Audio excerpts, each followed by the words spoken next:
Всім привіт! Буде сьогодні відео про ремонт імпульсного блокоживлення. Не дуже часто я ремонтую. Це є фактично драйвер підсвітки, як називають, для світлодіодної стрічки. Це 12 вольт, 10 ампер. Багато таких блочків є, стандартних, всі бачите в корпусах. Це є звичайний імпульсний блок живлення. Він працює, тобто не як звичайний трансформатор, він тут вже імпульсний трансформатор, він працює на високій частоті, він легший, компактніший, але не надійніший. Допустимо, цей у нас екземпляр. Включаємо його в розетку, і нічого не засвічується. Світлодіод зелений не засвічується, нічого не відбувається. Напруги на виході взагалі ніякої немає. Алгоритм пошуку, так в загальному кілька точок пробігтися, куди в першу чергу дивитися. Само собою, запобіжник. Запобіжник перевірив, його видно в основному. Він цілий, не згорений. Є термістор НТЦ, це вже плюс, значить блочок не самий поганий. 5 Ом живий. Короткого замикання по схемі, якщо взяти навіть отак щупами, відповідно, точно не буде, бо запобіжник не згорений. Якщо згорів запобіжник, то вже трохи погано, значить або діодний міст, це в кращому випадку, відразу перевіряти, чи не закорочені його виводи. Він тут такий прямокутний. Або найчастіше вилітає вихідний транзистор. Він найбільш навантажений, відразу буде видно цей згорений, не завжди видно резистор і вибитий транзистор. Також разом з транзистором може вилетіти і шим-контролер. В моєму випадку діодний міст цілий, не закорочений. Транзистор теж, якщо взяти ніжки на продзвонку. Не забувайте перевіряти напругу на конденсаторах. Деколи буває, що вони бувають не розряджаються. Тут схема і на 110, і на 220 вольт є переключатель. Відповідно, 2 конденсатора. Далі, транзистор у нас. Тут 3 виводи цілі, нічого не закорочено в нас. Тобто ніякий вивід є не пробитий. Тут діод показує спад напруги на переході, всередині є діод. Відразу, буває ще нюанси. Деколи і вихідний діод шотки пробиває. Тут він такий в основному більшенький стоїть, на радіатор прикручений. Тут 2 ножки є спарених і центральних, тобто в корпусі є 2 діоди. Ніякого КЗ немає, все окей.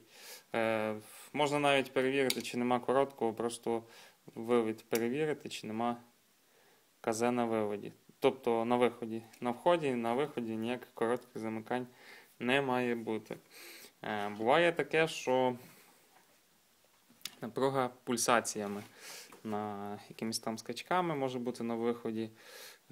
Це тоді перевіряємо, що? Перевіряємо конденсатори, які стоять поживлені шим.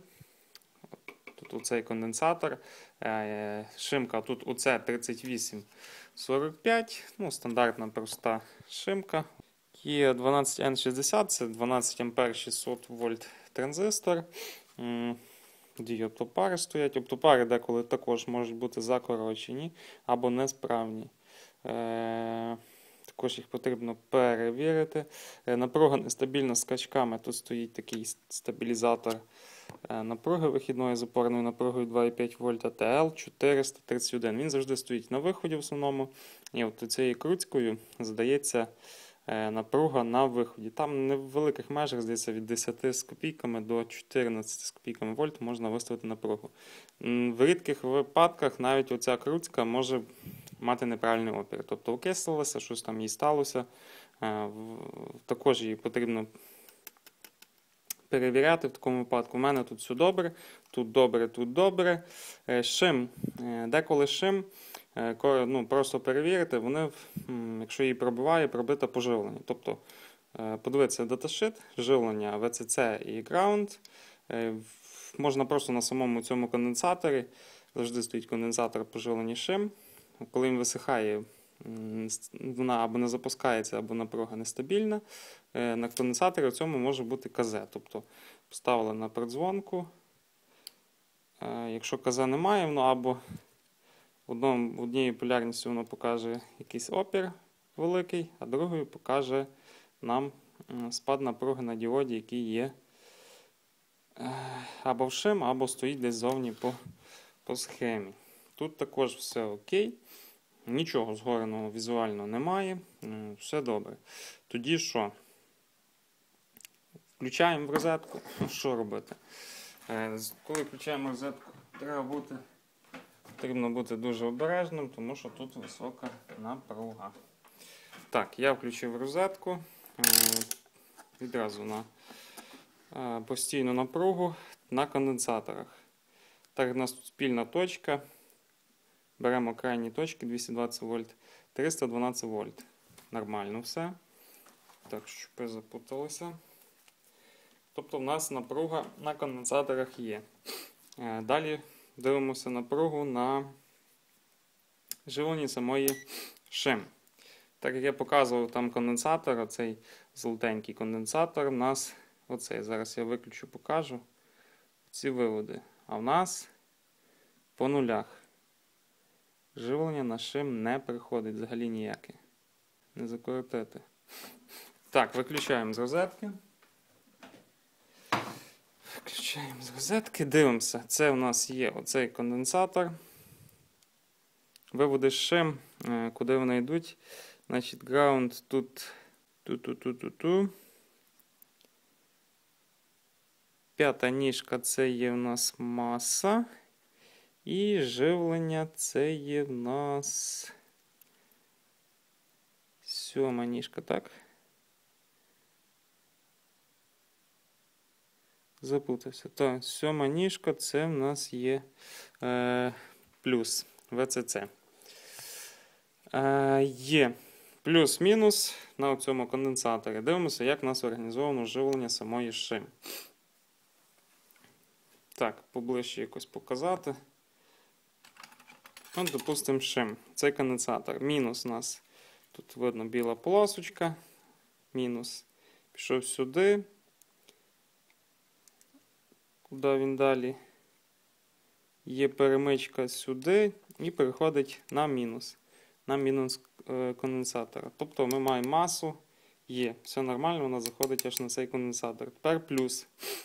Дивимося по плюсу, що робиться. Ця доріжка побігла сюди і на сьому ніжку шимки. Далі вона пішла сюди і перебігає, видно, сюди видно резистор. Це є в нас оцей резистор 100 кОм. Тобто живлення тут на резистор. Просто напруга збивається резистором 100 кОм. Він пішов сюди. І тоді він йде сюди через цей резистор. Правильно, у нас цей, тоді сюди. І з цього резистора от сюди. Тобто в нас виходить така цепочка. З 313 вольт на резистор. Там два резистора 150 кОм. Тобто 150, 150, 300 і 100 маємо 400 кОм. Де цепочка плюса? Сюди, сюди, сюди, сюди і тоді плюс. Беремо тестер і перевіряємо наші резистори. Так, по порядку ставимо поріг 600 кОм, наприклад, і біжимо по резисторах. 100 кОм є. Наступний резистор 150 кОм є. І цей резистор 150 кОм нема. Він в обриві. Так, він в обриві. Все, ми знайшли причину. Резистор 150 кОм. Перенавантаження, можливо, малої потужності резистори.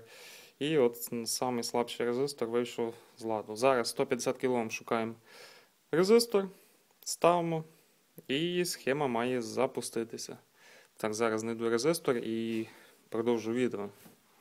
Знайшов резистор, правда БУ на 150 кОм, потужність в нього візуально чуть більша, ніж у цього, бо розмір його більший, хоча не завжди потужність може бути більшою.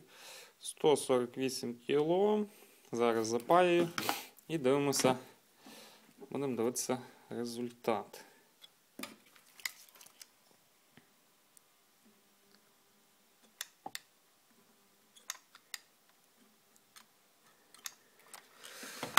Тепер момент, чи він запуститься, чи щось шмальне, можливо, він не просто так згорів. Ну, шимка, принаймні, не закорочена і КЗ ніде по схемі немає. Зараз включаємо в розетку, дивимося на зелений світлодіод. Чик. Є. Засвітився світлодіод, значить блок живлення наш ожив. Ну як ожив?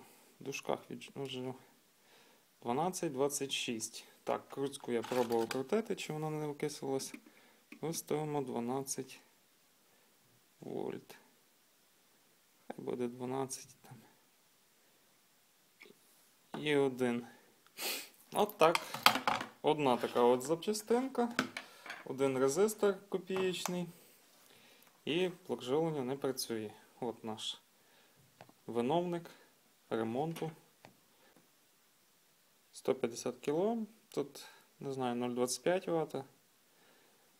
Резистор. Така от цепочка. Не знаю, чому не дали один резистор. Просто можна було дати там на 400. Ну, дали 3 резистори. Та ладно, хай буде. Все, ремонт завершено. Кому допоміг, кому сподобалось, підписуйтесь, лайкайте, коментуйте, що не так сказав, можливо, поправте, підкажіть. Всім дякую за перегляд, всім гарних ремонтів, всім па-па.